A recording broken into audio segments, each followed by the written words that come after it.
Los filósofos de la antigua China desarrollaron diversos sistemas de pensamiento, a menudo en conflicto entre sí, todos con el objetivo de proporcionar a las personas los medios para vivir en armonía consigo mismos y con los demás. Cada filósofo entendió sus propias enseñanzas como el camino más seguro hacia una existencia pacífica. Incluso aquellos que abogaban por la guerra, la búsqueda del interés propio o la supresión de las libertades. Anfeizi, por ejemplo, estableció la filosofía del legalismo que buscaba controlar el interés propio de las personas a través de la legislación, mientras que Yang Tzu y Tenxi abogaban por perseguir libremente las propias pasiones personales, y Sun Tzu afirmó que la victoria en la guerra era el camino hacia la paz. Esta colección presenta 8 filósofos chinos, una pequeña muestra de muchos, y los sistemas que crearon y que continúan influyendo en la comprensión personal y comunitaria de las personas en la actualidad. También se incluyen Bonyo y Dogen. Aunque Bonyo fue un filósofo budista coreano y Dogen un confuciano japonés, ambos contribuyeron al desarrollo posterior del pensamiento filosófico chino. El budismo, considerado uno de los 3 pilares de la filosofía y la cultura chinas, junto con el confucianismo y el taoísmo, se aborda en otra colección. Confucio, Conzi, fue un filósofo chino del siglo VI a.C. Sus pensamientos, expresados en la filosofía del confucianismo, han influido en la cultura china hasta nuestros días. Confucio es una figura descomunal y es difícil separar la realidad del mito. Considerado el primer maestro, sus enseñanzas se expresan en frases breves abiertas a diversas interpretaciones. La principal de sus ideas filosóficas es la importancia de una vida virtuosa, la piedad filial y el culto a los antepasados. También se enfatiza la necesidad de gobernantes benevolentes y frugales, la importancia de la armonía moral interna y su conexión directa con la armonía en el mundo físico y que los gobernantes y maestros son importantes modelos a seguir para la vida temprana de Confucio. Se cree que Confucio vivió desde el año 479 a.C. al 551 en el estado de Lu, ahora provincia de Shandong o Shantung. Sin embargo, el registro escrito más antiguo sobre él data de unos 400 años después de su muerte en los registros históricos de Sima Qian. Criado en la ciudad de Khufu, Confucio trabajó para el príncipe de Lu en diversos cargos, en particular como director de obras públicas en el año 503 a.C. y luego director del Departamento de Justicia en el año 501 a.C. Más tarde, viajó mucho por China y se encontró con varias aventuras menores, incluido el encarcelamiento de 5 días debido a un caso de error de identidad. Confucio afrontó el incidente con la típica moderación y se dice que tocó tranquilamente su instrumento de cuerda hasta que se descubrió el error. Finalmente, Confucio regresó a su ciudad natal donde estableció su propia escuela para brindar a los estudiantes las enseñanzas de los antiguos. Confucio no se consideraba un creador sino más bien un transmisor de estas antiguas tradiciones morales. La escuela de Confucio también estaba abierta a todas las clases sociales, ricos y pobres. Las obras de Confucio. Fue mientras enseñaba en su escuela cuando Confucio comenzó a escribir. 2 colecciones de poesía fueron el libro de odas, Sijin o Siqing, y el libro de documentos, Sujing o Suqing. Los anales de primavera y otoño, que contaban la historia de Lu, y el libro de los cambios, Yijing o Yiqing, eran una colección de tratados sobre adivinación. Desafortunadamente para la posteridad, ninguna de estas obras describió la filosofía de Confucio.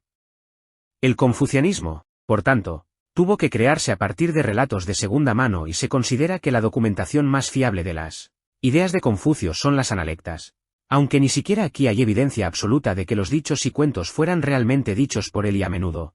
La falta de contexto y claridad deja muchas de sus enseñanzas abiertas a la interpretación individual. Las otras 3 fuentes principales del pensamiento confuciano son Mencius, Great Learning y Mean. Junto con las analectas, estas obras constituyen los 4 libros del confucianismo, también conocidos como los clásicos confucianos. A través de estos textos, el confucianismo se convirtió en la religión oficial del Estado de China. Si no te has suscrito al canal, hazlo, así la notificación te avisa de nuevos vídeos. Confucianismo. El pensamiento y la filosofía política chinos, y en particular el confucianismo, siempre se han preocupado por cuestiones prácticas de moralidad y ética. ¿Cómo debería vivir el hombre para dominar su entorno?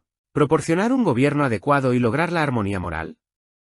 Lo central para el confucianismo es que la armonía moral del individuo está directamente relacionada con la armonía cósmica, lo que uno hace, afecta al otro. Por ejemplo, las malas decisiones políticas pueden provocar desastres naturales como inundaciones. Un ejemplo de la correlación directa entre lo físico y lo moral se evidencia en el dicho: el cielo no tiene dos soles y el pueblo no tiene dos reyes. Una consecuencia de esta idea es que, así como solo hay un entorno cósmico, solo hay una verdadera manera de vivir y solo un sistema político correcto. Si la sociedad fracasa es porque se han malinterpretado los textos y enseñanzas sagrados. Los textos mismos contienen el camino, pero debemos buscarlo y encontrarlo.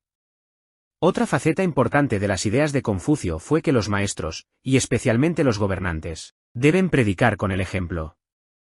Deben ser benevolentes para ganarse el afecto y el respeto de la población y no hacerlo por la fuerza, lo cual es inútil.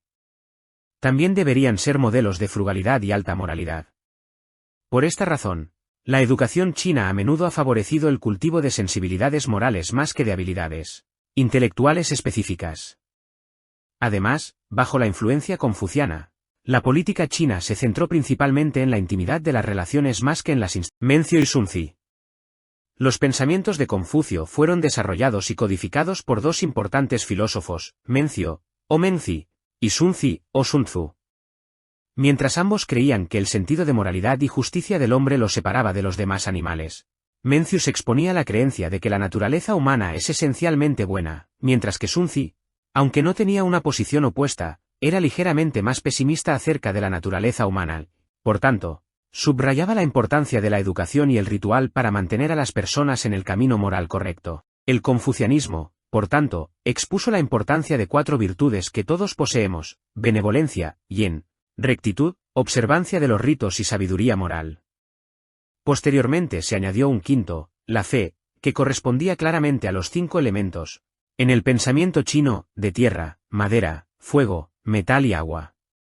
Una vez más, se ilustra la creencia de que existe un estrecho vínculo entre las esferas física y moral. Al afirmar que todos los hombres tienen tales virtudes, se derivan 2 ideas: la educación debe nutrirlas y cultivarlas y todos los hombres son iguales. Dentro de los 4 mares, todos los hombres son hermanos.